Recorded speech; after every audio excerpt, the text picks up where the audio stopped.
Volume, part 4. So our question here says, determine the surface area of the cylindrical drinking glass shown below. So I do notice that it is asking for surface area, and I notice that there is this cylinder-shaped glass that has a height and a width.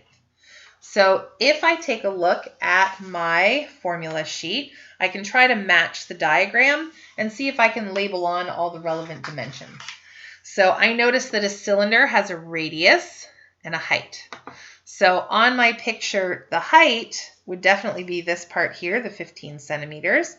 And then the radius should be from the center of that circle to the edge. Now that radius isn't labeled, but down here at the bottom, it is labeled that all the way across the diameter is 8 centimeters. So the radius is half of the diameter. So 8 divided by 2 would make this 4 centimeters. So I've got the radius and I've got the height. The next thing I'm going to do is look at the formulas for surface area. So once again, they've broken down the formulas into all of the different parts. So on the bottom and on the top are 2 circles. So they said the area of the base, or the circle on the bottom, is pi r squared. And then the lateral surface, so lateral means side, so the side part, if you were to peel that off like a label off of a can, it would just make a giant rectangle. So they said it's 2 pi r times h. In case you're interested, the 2 pi r is the circumference of the circle times the height to make it one very long rectangle. So for our total surface area, we have 2 bases plus the side. So 2 circles, 2 pi r squared, and then plus the 2 pi r h, which is the long rectangular strip around the side. So if you need to leave parts out, that's what the top parts are for. If you don't need to leave parts out, then that bottom formula is ready to go. So it's 2 pi r squared plus 2 pi r h. So I'm going to start the question by writing that formula down. So surface area is 2 pi r squared plus 2 pi r h. Now, I do need to point out that in this shape, the top looks kind of weird, and there's a reason for that. This is a drinking glass, so something that you can actually drink out of, which means there shouldn't be a lid on the top. If there was a lid on the top, it would be a sealed container, and you wouldn't be able to drink out of it. So there is no top on that cylinder. So what I need to do to my formula is find a way to remove the top, and there are 2 ways you can do that. Option number 1, you can figure out what shape the top is and then subtract that from the formula.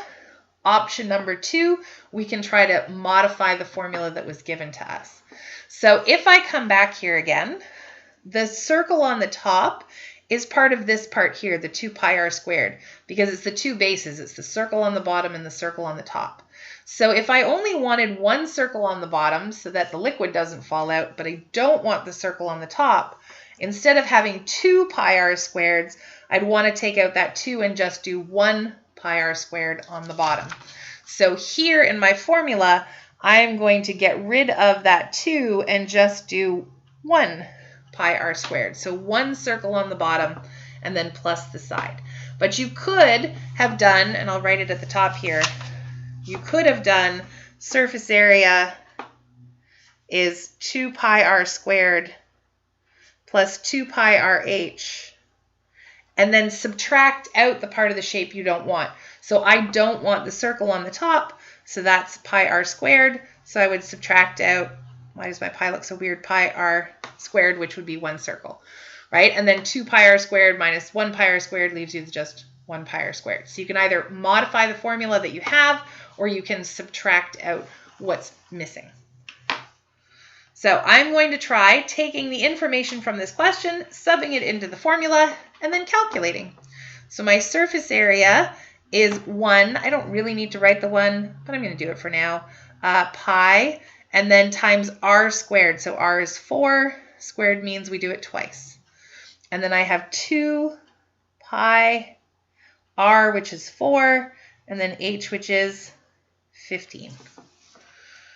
So this is similar to the question we did in number 2, where I have a pi in there. If I were to multiply this part out, 1 times pi times 4 times 4, I would get a very long decimal. And because it's not my final answer, I would have to write all the decimal places down. And I don't really want to do that. So I am just going to multiply together the numbers that aren't pi's. So I'm going to do 4 times 4, which is 16, and then times 1 is still just 16. So this is 16 pi, or 16 times pi. And then on this one, I'm going to multiply 4 times 15, which is 60, and then also multiply that by 2. So when I write down numbers that are being multiplied, like 2 times pi times 4 times 15, it doesn't really matter whether I write it down as 2 times pi times 4 times 15 or 2 times 4 times 15 times pi, as long as all 4 of the things are being multiplied. So there's 120 pi's. And then what I'm going to do is collect up my like terms. So 120 plus 16 gives me 136 pi. And now that I'm ready for my final answer, I'm going to actually calculate that with pi.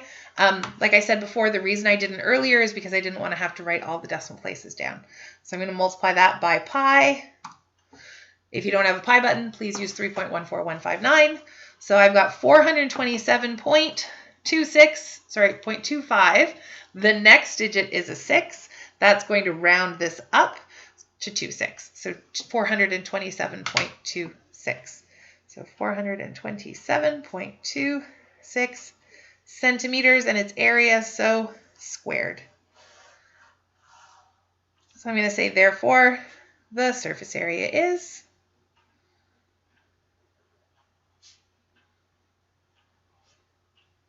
427.26 centimeters squared.